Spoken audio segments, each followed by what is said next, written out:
And if anyone can write a dear love letter in this day and time, it's Jaymie. So without further ado, please a warm, warm, warm round of applause for the Jaymie.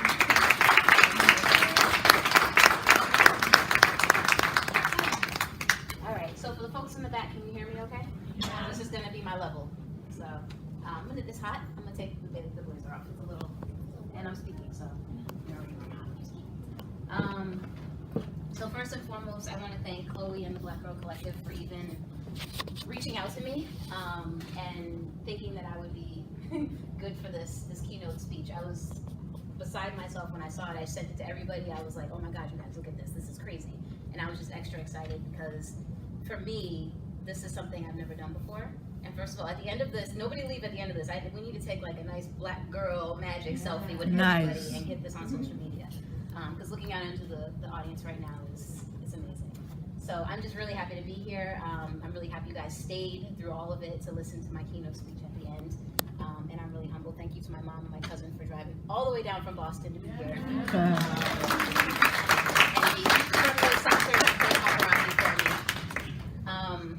so I decided, Chloe reached out to me and asked me to be the keynote speaker. I'm like, what do I talk about? She said, you. And I said, what? Like, who's coming here to hear about me? So I decided to structure this keynote speech a little differently. What I'm going to do is I'm going to obviously give my introduction. I'm going to give some life experiences and things that I've gone through. And then at the end of it, I'm going to end it with a Dear Love Girl or Dear Black Girl love letter to myself and to you guys. Is that okay with everybody? Yes. So as I'm going through my stories, I don't want you guys to think that all of these things that I'm sharing with you is like the culmination of my life, because it's not. These are just some of the main things that have happened to me that I think have had a significant impact on who I am as a black girl and as a woman. So if anything resonates with anybody, feel free to let the spirit move you. You can snap, you can say, yes girl, do whatever you want. I don't care. Just, I appreciate whatever you guys shout out. So I'm gonna get into it. If it's a little bit less than 30 minutes, I'm trying to leave it a little less than 30 minutes so I can open it up for questions, because I'm gonna hit you guys with a lot. So I'm gonna hop right into it, because I've been thinking about this for so long and hyping myself up for so long. And everyone's like, you have a radio station, why are you nervous? There's always an aspect of nervousness when you get up and you speak in front of the people. I don't care how many speeches you've done or what kind of work you do. When you're in front of peers, you get nervous when you speak.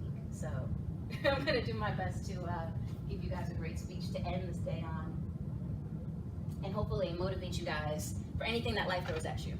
So who am I? As you guys already know, my name is Jaymie Bowles. I am 32 years old. I am the owner of WJMS Radio, which is an internet radio station that is dedicated to youth empowerment, positivity, and community development. So what we try to do at WJMS is boost up folks like you, boost up events like this, things that are going on in the community that you never get to hear about because the media is focused on the negative stuff. I try to focus on the positive. But who else am I? I am recently engaged to a wonderful man who's serving in the Army right now. He's in Korea as we speak. And I am also recently diagnosed with stage 4 lung cancer, around 2 weeks after I got engaged, actually. So those two events, whether I like it or not, are permanently tethered to one another, to use an us reference. So it's very weird. I know you're all looking at me saying, oh, but you don't look like you have lung cancer. And I'm here to combat all of that, because what I typically find, as soon as I tell people the diagnosis, the first thing they say is, but you don't smoke. No, but I have lungs. And you don't have to smoke to have lung cancer. You don't have to carry an oxygen tank to have lung cancer. You don't really have to look like anything to have any cancer. Cancer is a disease within your body. It doesn't always manifest itself in the physical, but sometimes it's just within yourself, And right now, as I'm speaking, you guys are gonna hear me get a little winded. Just work with me a little bit. But in terms of the diagnosis, it's thrown me for a spin for sure. But before I get into all of that, I wanted to, like I said, I'm gonna give you guys some life experiences and some things that I've gone through that have made me the woman I am today. Because the other thing that people say when I tell them my diagnosis is, how are you doing all this? How are you continuing going on? I would just be curled up in a ball crying, or I would just be this, or I would just be that. How are you still doing everything? And I'd like to think that these experiences that I'm gonna share with you guys today are part of the reason that I have the strength to do what I'm doing, and the strength that I have to move forward. All right, so the first thing I'm gonna tell you guys about is my mother's diagnosis. I wasn't ready for the jolt that shook my world with. You know, it was the equivalent of like a stage 7 earthquake, you know, just shaking my world. When you're a kid, you look at your mom and you're like, it's your mom. She's invincible. She can do no wrong. That's your mom. You know, like she's the OG superwoman. You know, so when you find out that your mom has a diagnosis of her own, it makes you look at that and realize like, oh, she's mortal. You know, like she too is human. But I wasn't ready for the earthquake that was that diagnosis. My mother has multiple sclerosis. You wouldn't know it today because she's fierce and she's amazing, and she is. I'm gonna tell y'all. You know, it's I because I'm into music and stuff like that.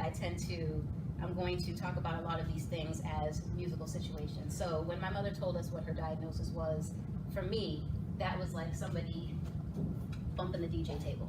My music skipped. It was like, hold on, what? You know what I mean? So for me, my music skipped that day. It never fully stopped. I'll tell you about my mom a little bit. She was a Boston police officer. She was the oldest of 4, 3 younger brothers. All of whom are crazy. You know, the whole family's crazy, in a good way. So she's strong, she's brave, she's all of that. But the one thing that we didn't realize was just how much of a fighter she is. When I first found out the disease, you ever like, when you're a kid, you get hurt, you skin your knee or whatever. It doesn't hurt till you look at it. It doesn't hurt till you see the blood. With that diagnosis, I feel like it was fine until she told us, because then after that, it just seemed like everything went downhill. You know, she had to go to the emergency room, she was in a wheelchair, she was taking a ridiculous amount of pills a day. It was the disease, you know, and my mother, being the smart woman she is, crazy smart woman she is, she came across this book called Natural Cures by Kevin Trudeau, which is a book that is outlawed in the United States right now because, of course, it teaches you how to fight diseases in your body without using pharmaceuticals, but using natural remedies. And through this book, she learned that, you know, diseases in your body are deficiencies of some vitamin or mineral. And she decided she wasn't going to take her medicine anymore. She was just going to take vitamins and minerals, and she was going to kick it that way. And my mother is sitting in here today in full-on remission from MS with a whole bachelor's degree. You know, you stand up.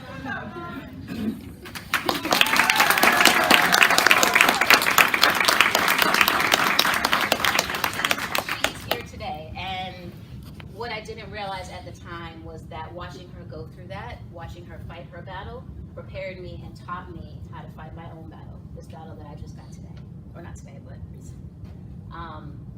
So watching her go through that was something that sort of trained me or taught me how to deal with what I'm dealing with.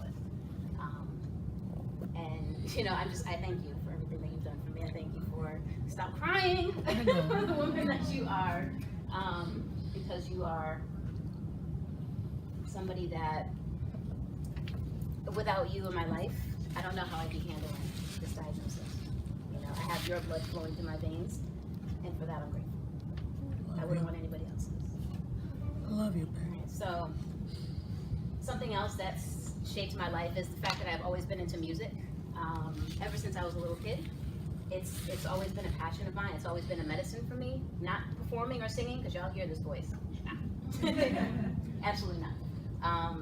Like, don't tell me I can't sing, because I'm like, yes I can, and my cousin will tell me I can, but like only in the car. So, but I don't perform, I don't sing or anything like that. I just have a genuine love and appreciation for the art of music, and that's been something that's been with me since I was a little kid. And it wasn't really evident to me. It was something that just kind of lay dormant. It's like something you like, but you don't pay attention to it. It wasn't evident to me that this was something that I could really do until I impromptu joined the Arcadia Radio Club down at Arcadia University in Pennsylvania. And it was one of those moments where it was like an aha moment. You know, like the first time I walked into the studio, I saw the big old board with all the buttons, and I was like, oh, look at all this stuff. Like, it just was exciting for me, and it was something that just, it sparked this passion and this excitement, you know, inside me, that I was like, all right, cool. And it was something that I got in there, I got behind the board, you know, I set up everything, and it flowed naturally. I didn't have to try. It was just something that I loved to do, and it was something that came to me. And it was one of those things where, like, if there's anybody who started their own business, was kind of one of those things where it was like the aha moment, you know, like the light bulb that goes off, or the thing that you run into that you're like, this set my soul on fire. Like, I'm just excited about this and the possibilities and the passion. And it was, you know, that's what I wanted to do. And I say that to say I never wanted to own a radio station. I know you're looking at me like, what? That was never, ever in my like career thought path. Like my glass ceiling was Sirius XM. Like I just really wanted to be like Howard Stern and like, not Howard Stern, but you know what I mean. Like I really just wanted to have my own channel and be doing my own thing, and that was what I wanted to do. But I remember the day that totally changed for me. And I actually wasn't too far from here. I was on 10th and Broadway. I was going to Brittany Hall because that was one of my buildings. And I remember Eric from Live and Direct Radio called me, and he was like, you know, I wanted to ask you if you'd be interested in having your own radio station. And again,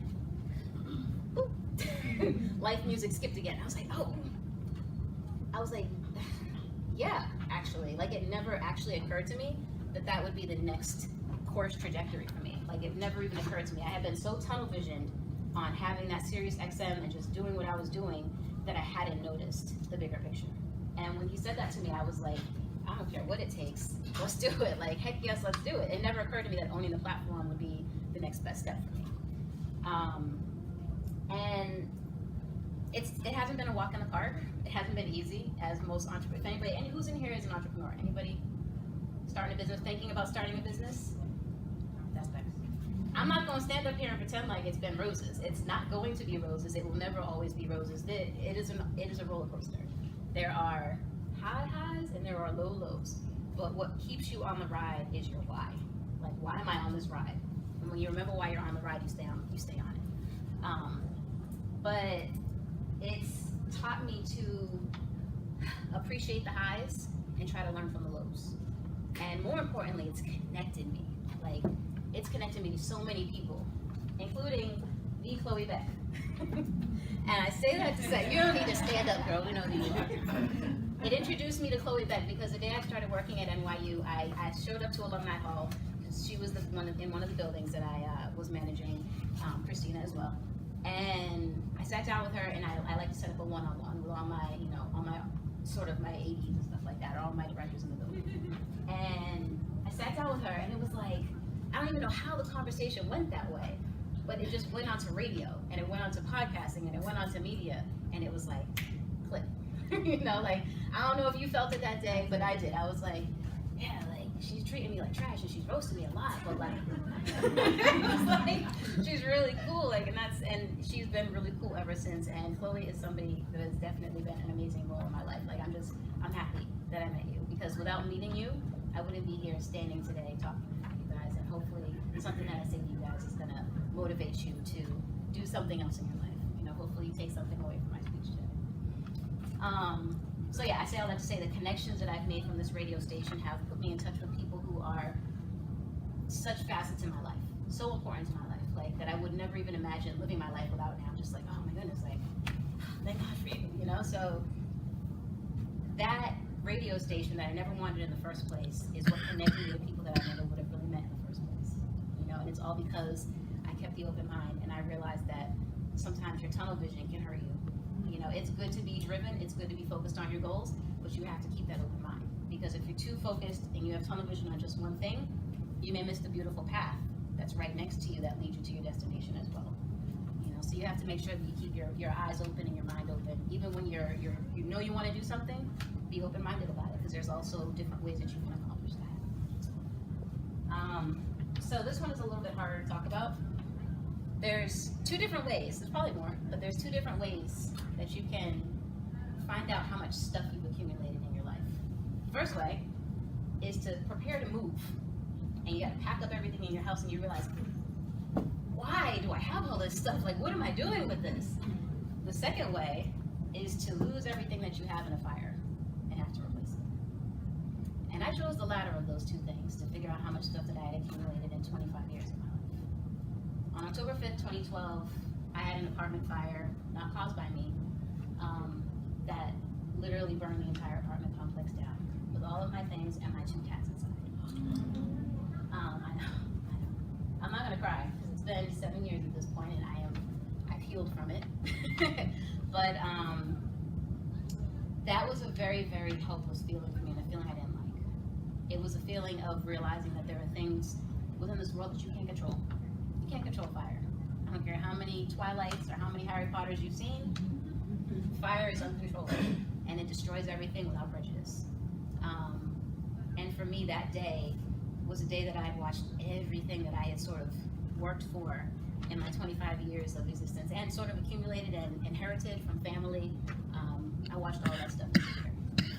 And it's interesting because I don't know why it matters, but it's like, I had my first real adult set, my living room set with the leather couches that stuck to you in the summertime.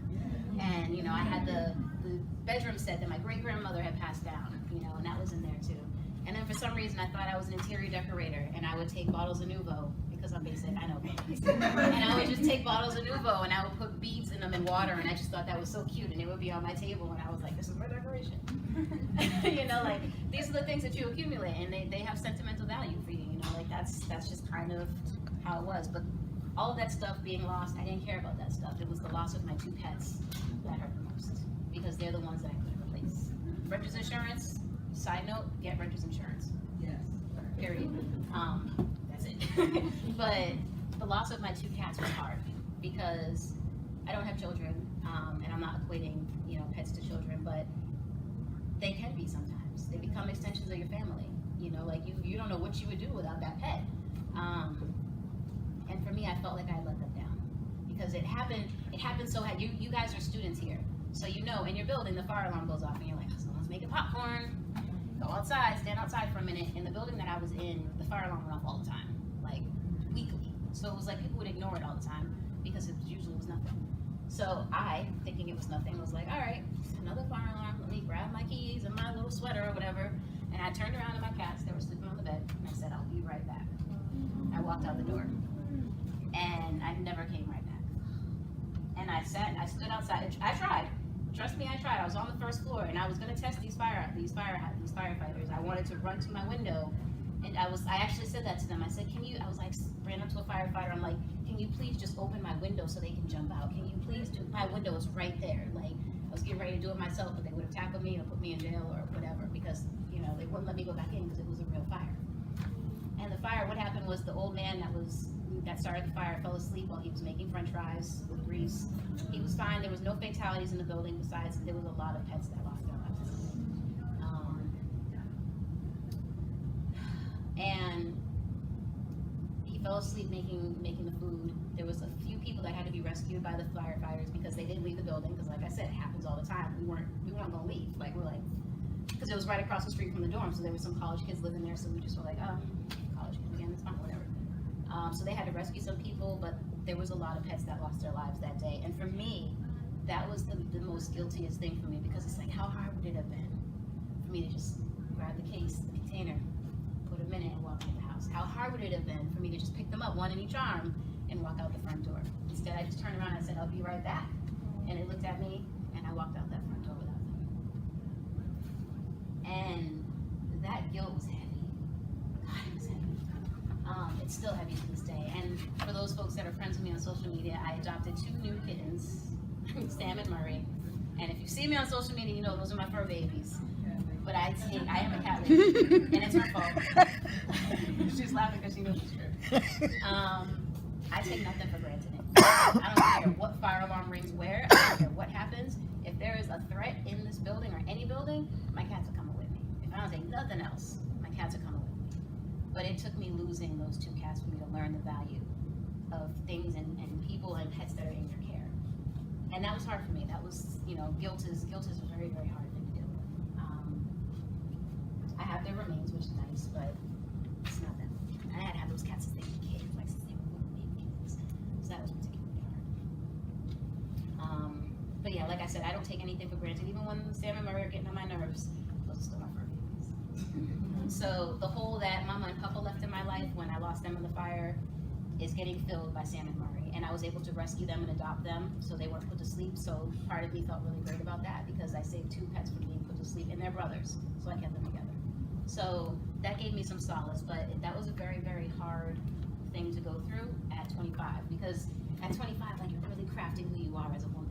You're really starting to put yourself together, like, who am I? Like, I'm trying to be cute, like, I got my little apartment, like, you couldn't tell me nothing in my little condo. You know, I was feeling myself, and I took it all for granted.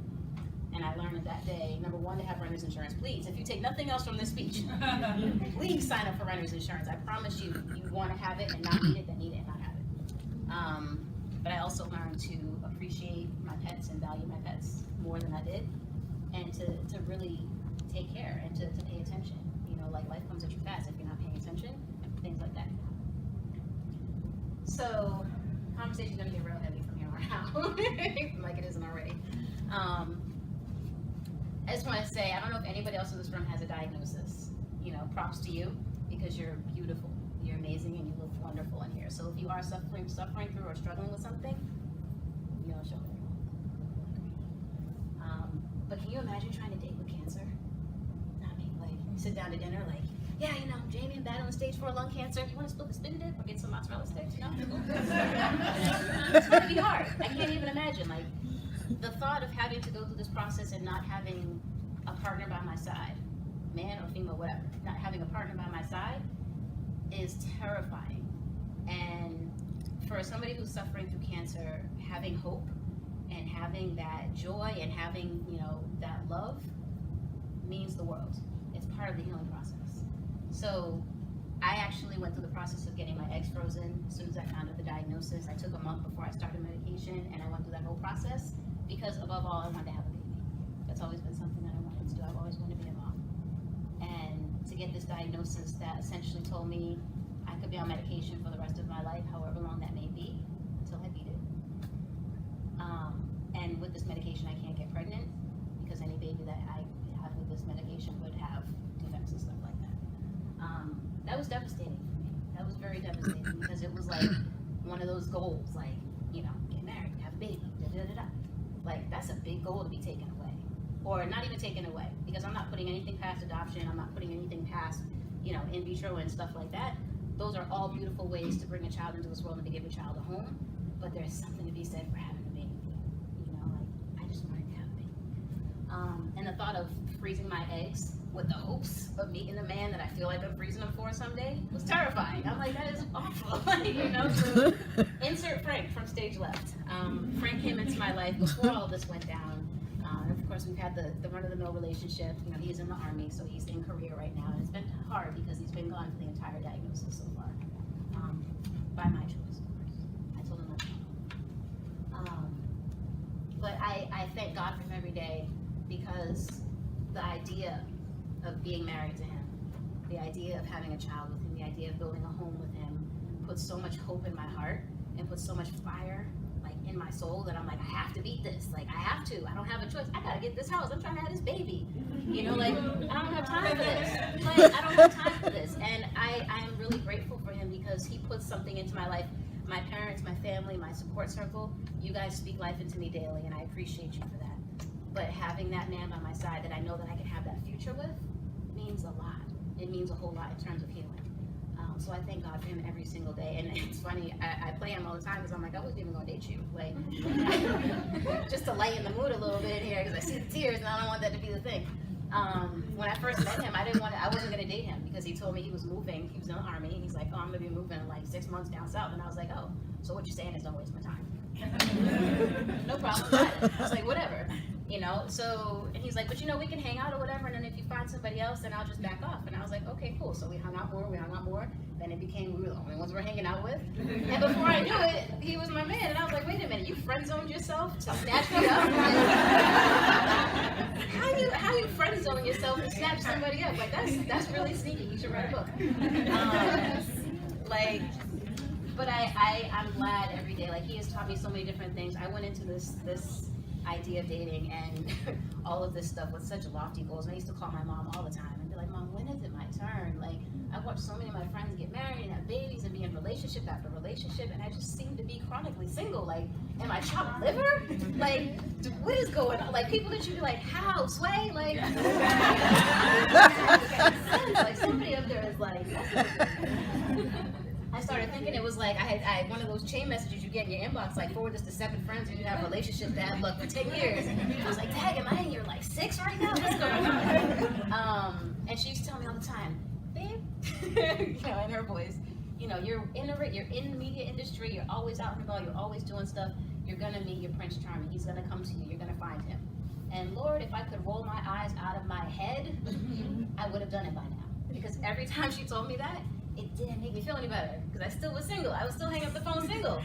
You know, it didn't make me feel any better. I was just like, okay, mom, like, I get it. You know, so as much as I hate to admit it, she was right. He came into my life totally unexpected, totally by storm. And I thank God for him every day because he's part of the reason why I can do what I do. Because the hope and the prayer and the passion for creating this family and this life with him fills me with a lot of hope and helps me fight. And like I'm in the gym fighting and stuff, I'm like, I'm getting this house, like, like one way or the other, you know. So it's whatever way you can. When you have a disease, when you have something that's affecting you, and you have to deal with it on a regular basis, whatever way you can get hope, get your hope. Like if it's like just whatever, if it's just your little puppy in the house, like whatever way you can instill hope, grab onto it because hope is such an important part of healing that without it, it just makes it seem so much harder.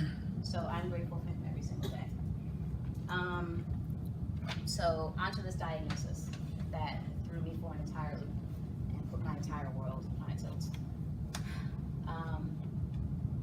It happened, I got my diagnosis, so let me start at the beginning. I guess that's an easier thing to do. I went into the hospital, I dropped him off at the airport on Saturday, I went into the hospital on Monday, not realizing that what I was going into was going to be a 6-day hospital stay, a chest tube, a biopsy, and walking out of there with a devastating diagnosis. And I never told anybody this, you guys included. But the day I got that diagnosis, I was alone that day, and I was happy to be alone. I was in the hospital, I think it was early, you hadn't gotten up there yet, and the doctor had come in to talk to me first. And I don't remember what the doctor said, because when he said those words to me, the rest of it kind of faded. I remember how I was laying, because I remember being uncomfortable. And I remember I was laying, I wasn't like quite laying down, but I wasn't quite sitting up. I was like lazy boy reclining, and I was just like, this is not like the right position to be in right now. And I remember he told me, you know, the fluid that we took from your lungs in the biopsy that we did came back cancerous. And he's like, there's a very big likelihood that you're gonna have cancer. He's like, we don't know what kind or what stage or anything like that. He's like, but it's cancerous. And I remember I just took the edge of my shirt, I put it up over my face, and I cried. And I cried hard for a while. And in that moment, I was happy to be alone because I needed to be vulnerable. I needed to be by myself. I needed that moment by myself to process. Because we get caught up in our black girl magic. We get caught up trying to be everything for everybody. We get caught up trying to be strong for everyone around us. That we need those times to be vulnerable. And that was a time that I really needed to be vulnerable. So I was happy to be by myself when I got that diagnosis. And it's crazy because it's like so much stuff flashes before your eyes when somebody tells you that. You know, when they tell you your life expectancy is less than a K-12 education on medication, it's like all the things that you haven't gotten to do with your life flash before your eyes. The jobs, traveling, kids, the marriage, the home, you know, the everything. The making it to 50 or 40 at this point, you know, like those things flash before your eyes and you're like, time is short, you know, time is precious. Like I gotta get going, I gotta get moving. But at the same time, you're like, I gotta stop. I have to stop and I have to take care of myself now because now I've worked really hard and now I need to take care of me. I need to stop being selfish. And I say that to say I've surrounded myself with some of the best people this world has to offer. Like I really have an amazing group of people in my life. And I'm floored by how much support and how much love that has come out of this. And like I say this all the time. Like I could be worse. I could not be standing here right now. I could be in a hospital getting radiation. I could be losing my hair. I could be unable to stand, unable to walk. I could have the oxygen tank. You know, I could have all of the things that when you think of cancer, you typically think of or you typically see. And I'm grateful that that's not my story right now. I'm grateful for that. Because at the end of the day, what this diagnosis has done for me is it's definitely brought my family closer together, that's for sure. It has rekindled a lot of friendships that disappeared. that just, you fall out of contact, and not for any reason, not any negative reason, like, oh, she did this, she did that, he did that. It's more like we're living our lives, and we've just fallen out of contact. And then you get this kind of news about somebody that you care about, and you're like, oh my God, like, let's hang out. I've been neglecting this relationship for so long. I'm gonna put the care, the intention, and the effort into it that it deserves. And there's been so many friendships that have reignited, and I'm busy. Man, I'm busy. Almost like, okay, it's enough. Like, I just need to chill for a few. But it's put so much inspiration into people's lives. So many of my friends are like, I'm quitting smoking. Because if you can get lung cancer and not be smoking, like, what am I doing? Other people are like, I'm gonna go to the hospital because I've been putting off going to this doctor because I've had this thing wrong with me for a long time, and I don't really want to deal with it. I don't want to hear what he has to say. I'm gonna go to the hospital now. I've had friends who are like, I'm gonna actively check on other people now more because this is crazy. Like, I've become this sort of beacon or inspiration for people around me, and I've felt the energy around me change. There's so much positive energy around me. Not that there was negative around me, but like, you feel it. Like, it's an overflow of positive energy, and I'm so grateful for that. I'm so happy for that, because it's like, yes, hit me with that positive energy.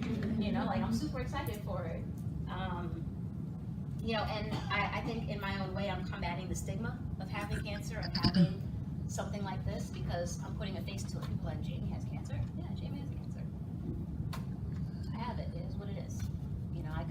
Have I been sad about it? Yeah, I'm not going to stand up here and pretend like I didn't have my moments where I'm just like, why me? Like, what did I do? But I can't live there. I don't have time to live there. I got too much going on to live there. Like, why me? Why not me? I know it's a weird thing to say, but I'm young, I'm healthy, I'm active. I can fight this, I can beat this, and I will beat this. And if I can inspire a person or two along the way, then damn, why not me? Why not me? And just the same way that the doctors have no idea where this came from, they're gonna have no idea how I beat it. But I'm gonna know.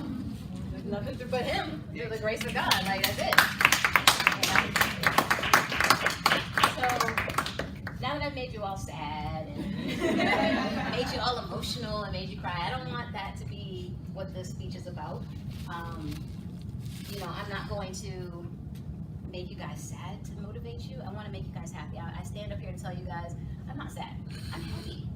I am okay. Like, I'm living my life. I don't want to say I'm living my best life. I'm living my life, though. I'm back to kickboxing. I still go to kickboxing 3 times a week. I run my mile right afterwards, which was a big deal for me. I can't tell you guys how big of a deal it was just to run a mile, because that was one of the things I couldn't do. When I found out, or when I realized that something was truly wrong with me, I was on a treadmill. And I'm not the best in shape, but I'm not like super out of shape. I know I can run a mile and be fine. I was on the treadmill and I couldn't go a quarter of a mile before I was like, I gotta stop, I can't breathe. Like, I'm not catching my breath right now. And it's not one of those things where you're like, nah, girl, just push through it. No, not getting any oxygen. Like, I'm really not breathing. And I knew something was wrong. I'm like, something's up. And when I got on the treadmill the first time, and I was like, all right, I'm back in kickboxing. I'm feeling okay. My energy levels are up. I was like, I'm gonna do it. Got on the treadmill. I was like, I'm not gonna put a limit on myself. I'm gonna just run till I feel like I can't anymore. Got on the treadmill. I hit that quarter mile. And I was like, okay, here we go. Hit the half mile, and I was like, yes, girl, yes. Hit that 3/4 mile, and I was like, girl, you might just do this. And then I hit a mile, and I just smiled. I was just like, I just hit a light. I like closed my eyes for a second and just breathed, and I smiled, and I was happy because I was back to my baseline. And for me, that's a big deal because I'm getting back to a new normal. And running a mile may not seem like a lot, but for somebody battling stage 4 lung cancer, running a mile is like, I might as well have just gone to the moon by myself. I made the spaceship myself and shot myself into space and made it, like, for me, that's a big deal. And I was really happy about that. So I'm getting back to my life. I'm still working full time. I'm still running the radio station. I'm still doing events like this. And I'm doing my thing. But it's because of all of these things that I've gone through that have instilled in me a different kind of strength for different types of life events that I can do this kind of thing. And you don't realize it when you're going through these things because it feels heavy. And it feels like this is the end of the world. This is everything. Like, it feels like this is the end. It's teaching you. So the next part of this speech is going to be sort of me telling you how all of these things have shaped the thing I've learned from each of these things. And it's going to be my love letter at the same time. So, dear black girl, dear fighter, dear Jaymie, life is going to test you in unimaginable ways, in ways that might seem cruel and in ways that might make you feel like your whole spirit is breaking. Life's gonna boost you up so high, you feel like you've never been that high before, to a height where you can see everything around you clearly. All of your big picture will be sprawled out in front of you. You'll be able to see every piece of your next puzzle piece in front of you. Here's the thing. It may not seem like it, but every moment, every test, every boost is grooming you or molding you for what's coming next. And the truest testament of your character is going to be how you respond in the face of adversity. How are you going to behave when life brings you down? How are you going to act when life boosts you back up? And how are you going to respond to life circumstances, or how you respond to life circumstances is going to tell you all that we need to know about you. So remember, all the things that life throws at you don't have to break you. You can use those things to propel yourself forward. You can come back stronger than ever. And obstacles that you come into, they only have to become stop signs if you let them. You got to remember what that definition of black girl magic is. It's the ability to take the stones that are thrown at you and use them to build your foundation. To be so in tune with yourself that confidence oozes from your pores. You're beautiful and you're resilient. That's your black girl magic. So my mom's MS diagnosis, that taught me to advocate for myself, to challenge modern medicine and to fight for my life. The radio station taught me to think outside the box, to realize that sometimes what we have planned for our lives is not what he has planned for our lives. And when you have tunnel vision, sometimes you miss that beautiful path that's right next to you that still takes you to your destination. The fire that claimed a big piece of my heart 7 years ago taught me to value everything I have and to never take anything for granted, because it can all be taken away. The man that I miss so dearly, he teaches me every day what love is. That love can be unconditional, that for better or worse is a real damn thing, and that God has a sense of humor. And when you tell him what your plan is, he laughs, and that puts his plan into play. The diagnosis, well, that still teaches me every day. I learn every day how strong I am. I realize how precious my time is. I realize that my expectations versus my reality are vastly different now. And I realize that my goals, they're gonna happen, just not the way I thought they would. And I don't know what this is teaching me or preparing me for, but the world better watch out when I learn. Yes. So I say all that to say, everything comes around full circle. Your life is gonna be full of actions and reactions. The actions will build your character, and your reactions are going to test it. Don't be the person that lets life circumstances stop you. Don't be the person who spends their entire time waiting for the perfect moment to make a move. Don't be the person who profits the world just to forfeit their soul. Try to be a beacon of light in an all too dim world, not just for yourself, but for others. And remember, even in your darkest hour, somebody's looking up to you and somebody's admiring you. So I want to challenge you guys to take a minute and think about that definition of black girl magic. There's a nice little definition that all of us panelists have compiled in the back of your program today. So read it over, it's really nice. But take a minute every now and then, think about that definition, and then ask yourself, how am I doing? Thank you.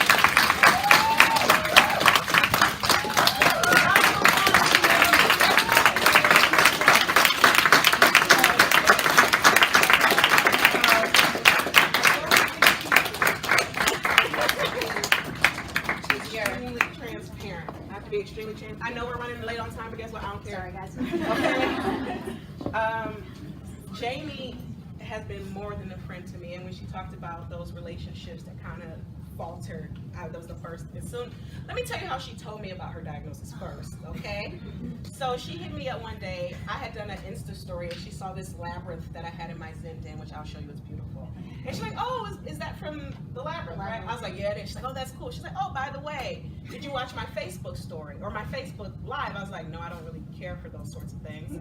But constantly roasting. Yeah, I don't care for that sort of thing. But I went to it, and I had just got out of the shower, and I'm sitting here trying to get my black girl magic on, putting on shea butter from Senegal. Shout out to Mimi, she's not here. And I'm listening to this story, and like the story is like, it's just Jaymie, and I'm like, I'm trying to not read the spoilers because I can see people popping up their comments. You got it, cuz. I'm like, is she pregnant? Like, what is this? And as she tells an amazing story, I'm going to share it with you. I'm going to send it to listeners because everyone should watch it. And as she said it, when the words came out of her mouth, I broke.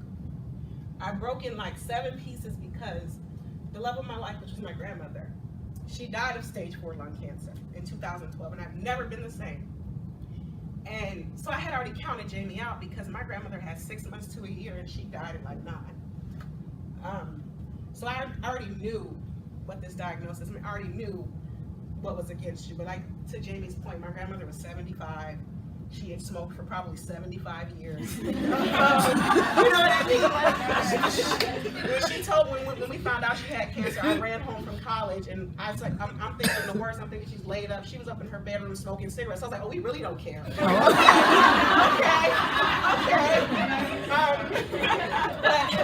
But in that time, it's so ironic, and I think, and I have a lot of resentment because I think my grandmother knew her diagnosis way before they shared it with me, because I took this fake gap year between, I graduated in 2009 and I lived with her for that whole year. My grandma was my best friend. You hear me, like sister girl, like we kicked it.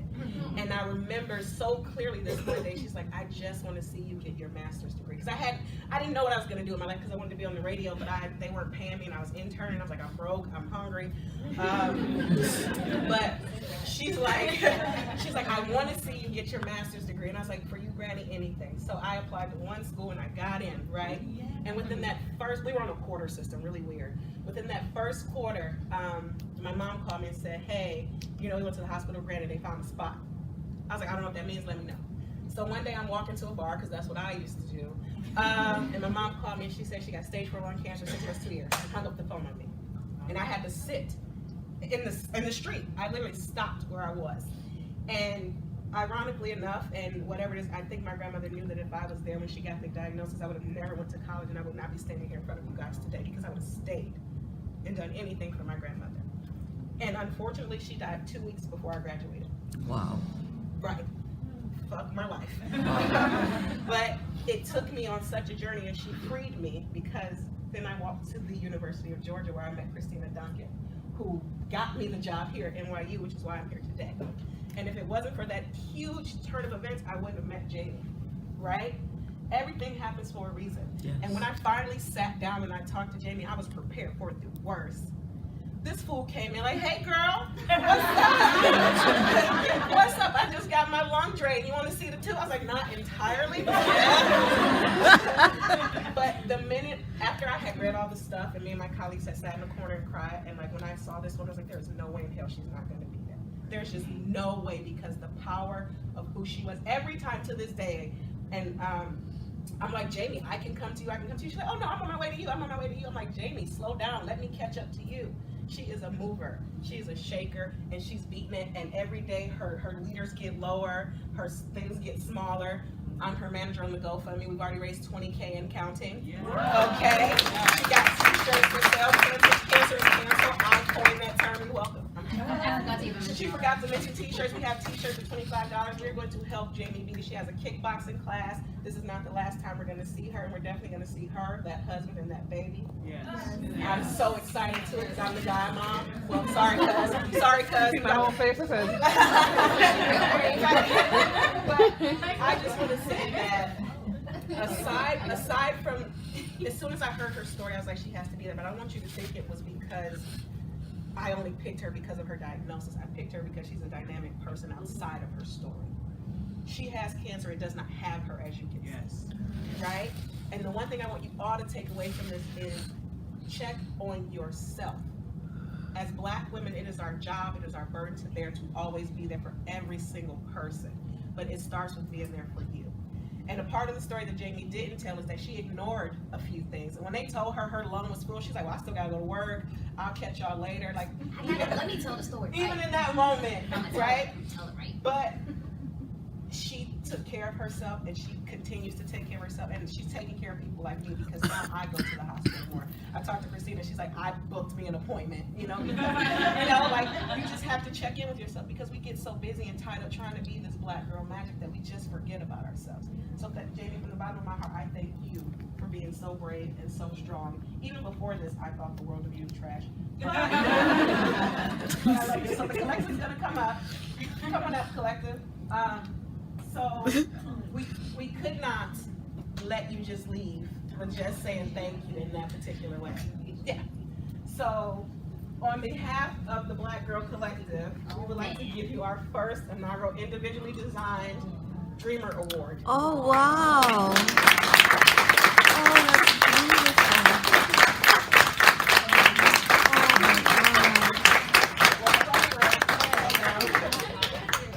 So the Dreamer Award is presented to Jaymie Bowles for pursuing her dreams in the face of adversity. So everything would have told her to stop. And she did everything, but we can't get her to sit down. I'm sure Mom can attest. Jaymie doesn't know how to sit down, and she's No, a she dreamer, doesn't. and I believe that she's going to achieve every dream. Here you go. Thank you so much.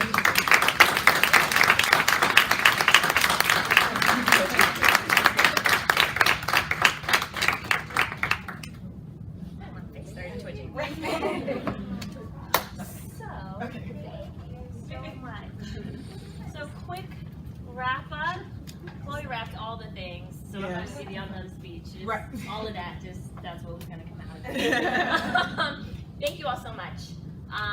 First year that we have done this, when I told y'all like I had a dream about this, like I was sitting back there like trying not to get emotional because I'm like, I can't believe this came together.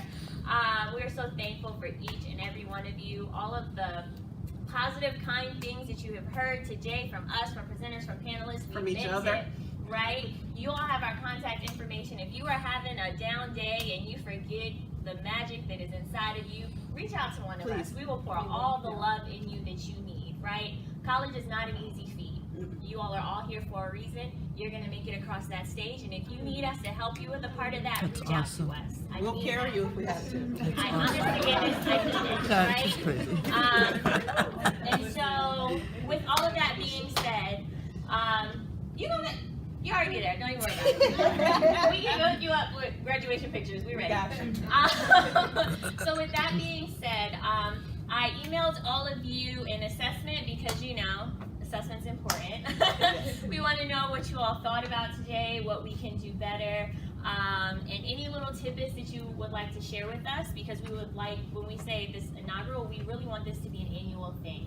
And for our funding, whatever with the university, we need stuff to show like this mattered, right? It matters, it's impactful, and it needs to continue. And to help with that, we need you all's feedback. So if you did not get the survey link from me, there were 1 or 2 people that I didn't get your email address. Let me know, touch base with me before you leave. I'll make sure that you get it. Sound good? Last thoughts before we talk about social. Live your best life. Thank you. Boom, okay.